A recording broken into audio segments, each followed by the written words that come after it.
One of the frustrations that I have witnessed in the last few years is watching a church die. And not only watching the church die, but knowing that the members took the assessment of how to fix a dying church and know the results of it, thoroughly discussed, and not doing anything but talking about it and complaining. One of the assessments was to make the church available to all people. Since most of the members are seniors, citizens, it was determined that the church should spend a large portion of the money that was in their endowment on providing possibilities for wheelchairs, including an elevator, to every level of the church.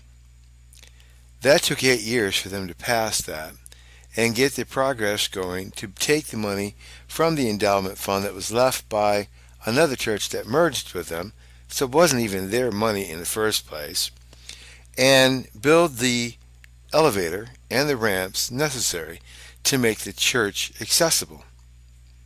During this time, certain individuals got into positions where they decided to use their bitter stances of life and project it into making sure that they become an adjutant not only to the minister but to the rest of the church in trying to cut everything possible, including trying to get the pastor to go to part-time, and cut all the money possible to save as much money as possible in the remainder endowment fund, because according to their ideas, the church wouldn't survive more than 6 or 7 years at the most for all the spending that was going and the lack of money coming in. So instead of going along with the assessment that was given and trying to grow the church by reaching outwardly, they have retorted to looking inwardly and rejecting all changes that anybody brings in to the church because it doesn't meet the status quo of their society club. Watching this and having studied this in my seminary classes, it is very sad indeed. Even after I tried for a couple of years to get things changed so that the church could grow, it just was made to my awareness, both frontal and backward approach, behind my back, that they don't want anything to do with anything that I wanted to do. None of it. Not start a Sunday school class, not start a Bible study class, none of it. To the point that they were really upset with me bringing in boxes and boxes of the best donuts possible from the best bakery in Detroit, because it wasn't what they were used to. So watching this, I have an insight from the inside to either see what happens. Will this church die out and it go to another church that is renting space there? Or will it be able to be turned around, and if so, by how? So I do have an inside insight to provide on this diary of a dying church. Currently, the membership is around 45, 50 people that are there regularly on Sundays, and extremely few are younger than 65. I was one of the youngest ones for the longest time. And currently I believe there's either one baby there or none. But time will tell what will take place. So I'll provide this running insight to a dying church so that we can see what will happen. And this will give churches ideas of what not to do and possibly what to do to either see the church survive or to watch it die off.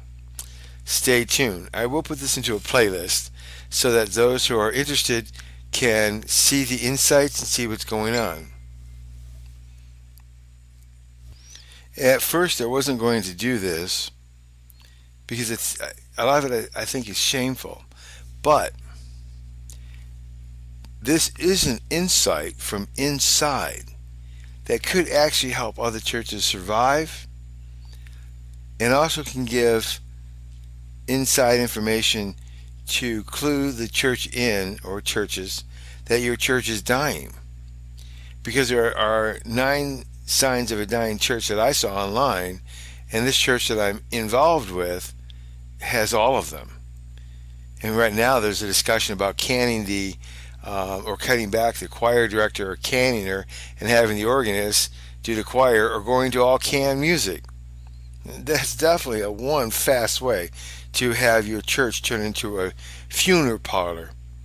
And if you can't have any sense of joy celebrating God and singing His praises and doing it to the best possible, and you have to walk into CD music, why bother?